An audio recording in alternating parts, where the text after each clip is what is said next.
Hello, welcome back to the channel. I'm Damo, and on today's video we're going to carry on from where we left off last time. This is part 2 of the DIY paint correction detailing video on the Porsche 944. Okay, before we get started on this video, please, if you haven't done already, subscribe to the channel, click the little bell icon, then you get notified whenever there's a new video. Cheers. Famous cap. Okay, we're filming this over a protracted period of time, so we're doing a bit every day on the 944.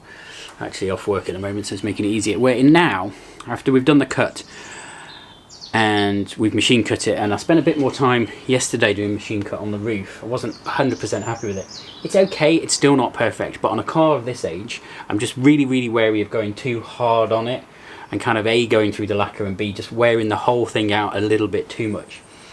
So I've done it sufficiently to really bring the car back to life, I think. There's hardly any swirl marks on it, which is great. What there are is just kind of fine scratches that look like they've been on there quite a while, and they're pretty embedded. We're now moving on to this stage. You can see that it's Maguire's, again, no affiliation to this whatsoever, Maguire's Ultimate Polish. So we're going to machine polish this on. Before we do that, I'm just going to test it a little bit by hand, see how it goes on, and see how it rubs off first, before getting the car outside and getting the machine polisher on it. And the reason I'm sort of doing this is because I've in the past had problems, especially on black paintwork, with sort of leaving behind, what's the word, like a little almost tears of wax or polish. So it then makes it really hard when you do want to buff it off. Generally you're not supposed to let these products dry completely before buffing them off. If you do, and if your engine's hot or it's a sunny day, then you're just up against it. Really not such a good idea. Anyway, it's a cool day today, it's good. It's not raining, good. And the engine hasn't been warmed up, and nor will it be. So yeah, so there we go, it's gone on. Just going to give that a little buff off. A nice new clean cloth here. Pick a clean bit of it and see what that looks like. Oh yes, that's actually quite straightforward. Quite easy. It's important as well to protect all the sort of bits of the car that you don't want the polish on. So go to the trouble of masking off things like wipers, rubbers, things like that. If you don't do that, you're just going to get polished on them. It's going to take ages to get off. You've just got to spend more time doing it later. Slight change of plan today. We were going to machine polish this car after doing all the cutting back and touching in, but getting the car outside while it's dry has highlighted some more, let's call them imperfections in the paintwork that need just touching in with the touching paints. And when you do that, you've got to give it time to kind of harden and dry before you kind of worry about polishing. So what I'm going to do is I'm going to go around again, touch all those little bits in, and I'm going to just start with a hand polish today in the bits that are ready for polishing, with a view tomorrow to going over it again with a full machine polish once all those little touch-up bits have dried. So lessons learned here are: take your time, give yourself plenty of time to do this. Obviously better if you're not using the car, if you're not really using the car. Yeah, just give yourself lots of time to do it and do it right. It's tempting when you're doing this to work in large areas, almost do the whole car while you're there in one go, but actually you should really keep to either a panel or a small area at a time and get it buffed off before it has a chance to dry. I've done probably a bit too much here, but bear that in mind. Using the sponge applicator that came with the orbital machine, just using it by hand, rubbing it on, get over it 5 or 6 times, and then buff it off using a lint-free cloth. Right, we're on about day 6 of this detailing mini project on the 944. So I guess, yeah, we're probably behind where I thought we would be in terms of schedule, but I'm not worried. I'm not rushing this, as I say. There are a few bits of touching that have been done that have not quite, the paint's not dried or set properly, cured. So I'm loath to kind of go at it and try and smooth those bits of touching out. So what I'm going to do is carry on, let them dry a bit more. Thought we'd turn our attention to the engine bay, which I don't think, if you look closely at it, has really received much in the way of love, care and attention at any point in its past. So yeah, we're going to get some degreaser on this, give it a jet wash. We're not going to do a full detail, but we're just going to try and freshen it up a little bit, get rid of some of the muck and detritus. Give it a little bit of a spruce up. Okay, things I have learned from watching videos on engine bays. Jet washing engine bays, never really a good idea, but it is possible. Protect the electrics. Anything like this, get some foil, just wrap those up, keep them dry. So the bits that you kind of want to that you're okay getting wet, they're okay, mostly pipes and things like that, and these bits of dust and things like that. But just watch for wires. You don't want to obviously put any spray there. Years and years ago, actually, I did bust a car. Didn't bust it, to get the AA out to dry help me dry all the insides of the electrics. I had this old Rover 114, came after the Metro, yeah, and it burst, knackered it at the car wash. Was a bit overzealous with the jet wash, so be very, very gentle. Good idea to keep starting them up to make sure that you haven't done anything untoward. Oh, and a long time ago, yeah, do not get your fuse box wet. Anything that goes wrong in the fuse box can send the car going absolutely haywire. I did this with my previous 944. It turned it into pretty much Herbie Goes Bananas. I had windscreen wipers going randomly, all sorts of real weird things that sort of triggered. Hey, look down there. Can you see? There are some nuts. Somebody's been here.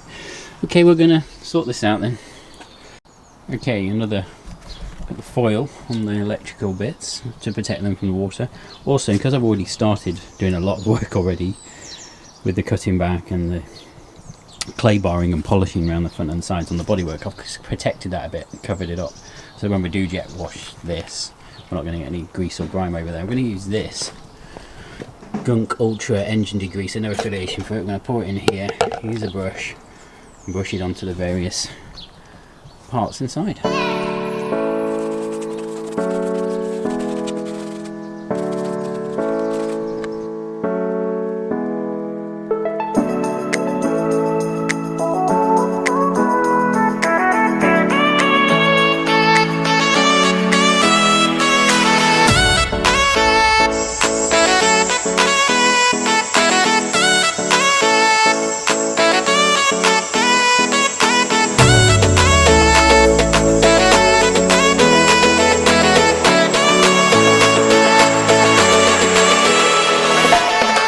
Right, so we've put the gunk on, we've jet washed off.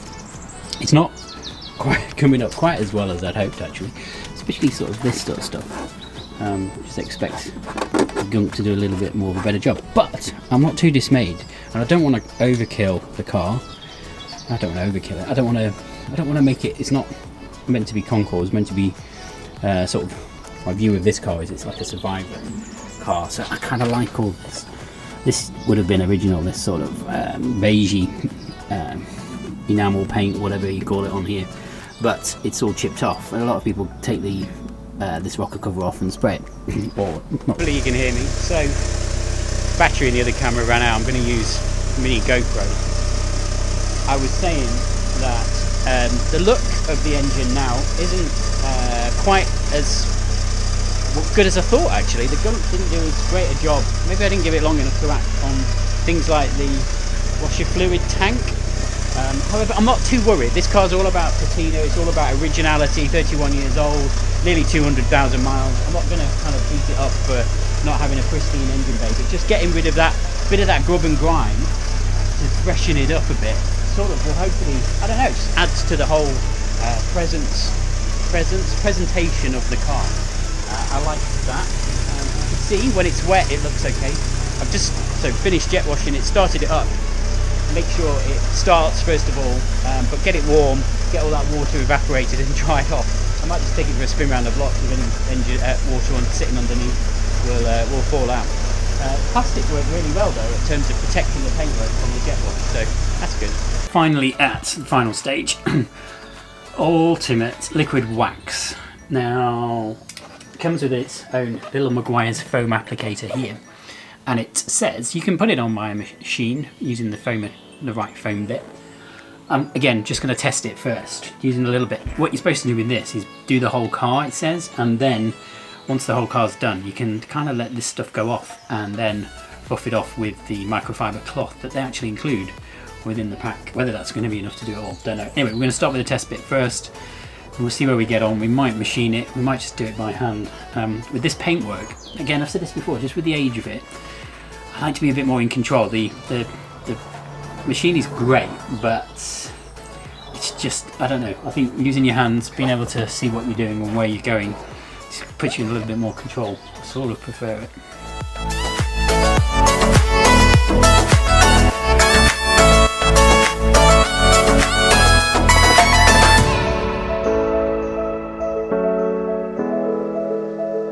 Finally, 7 days later, and we're done. The ultimate liquid wax stage is complete. I've only done one so far, and I've done it all by hand. It just seemed easier, or gentler. Whoa, whoa, whoa, stop right there. I've been filming this video over a long period of time, and it's given me more of an opportunity to try putting the wax on using the polishing machine, and actually, it goes on much better than by hand. I mean, it goes on okay by hand, but this really, really rubs it in, and the wax goes a lot further. Having said that, I also then tried buffing it up with the nice buffing soft cloth on the polisher. That worked okay, but this has just got lots of little bits on it that just kind of flew off and went everywhere. So, apply with machine, the wax, buff off by hand. That's what we're going to do now. This will now be probably the third coat of wax. Should be enough. Should get this car looking really good. Proper hygroscopic properties, which means water sort of falls away from it. And yeah, all good.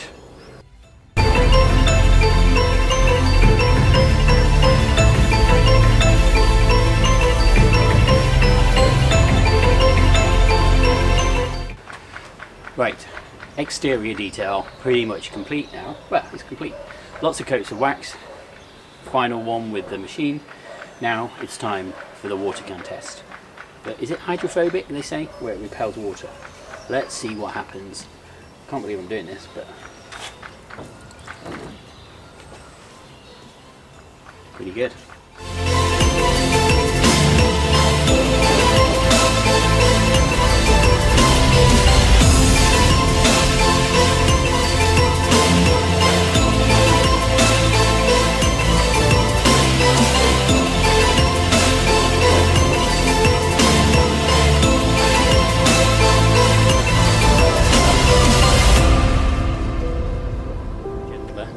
Pretty easy to buff off. I've used many waxes over the years. They're often quite hard to actually buff off and polish out. They set quite hard. This one doesn't. It kind of, once it's gone to a haze, it's just really easy to buff off. It makes it a bit of a doddle. So then, right at the start, we looked at this sunroof, which had taken on a bit of damage, and it's hard to spot, apart from the reflection, any of the scratches. They are still there, don't get me wrong. There's a little like bird mark stain here. But the cutting back just made, not perfect, but got rid of most of the swirl marks. Really made a nice difference. What do you think? Tell me in the comments. Pretty shiny. If you look at some of the earlier pictures of this car that I posted when I first got it on Instagram, the bonnet was really quite grubby. Paint had really sort of suffered over the years. I mean, now it's just bouncing off the light. It's like a mirror. Doing the clay barring smooths the whole thing out, and it really just sort the whole car out. I always say this car's got nearly 200,000 miles on it, but holding up pretty well, all things considered. So note this was an exterior detail only for the moment. I do intend to do more work on the leather, replenishing, is that the right word? Bringing back the leather to life, and also shampooing the carpets, getting that really sparkly. There you go. 944 detail complete. I'm trying to find something that I'm going to spot a scratch. Don't get me wrong, they are there in the flesh, but coming across on camera, well, they don't really show. Pretty good overall then. Please, if you haven't done already, subscribe to the channel. Hit the little bell icon, then you get notified whenever we do another video. Don't forget to like, comment, share and subscribe on this video. Tune in again for more 944 and Audi TT videos. A few more things to do on the 944 actually, quite a bit, not excluding doing a an interior detail a bit. I don't know if I'll video that, but I'm definitely going to treat the leather on the seats and shampoo inside. A few more bits of tidying up. The brakes need doing. There's a front splitter that needs fitting. Some fixes to the door. So stay tuned for that. Thanks for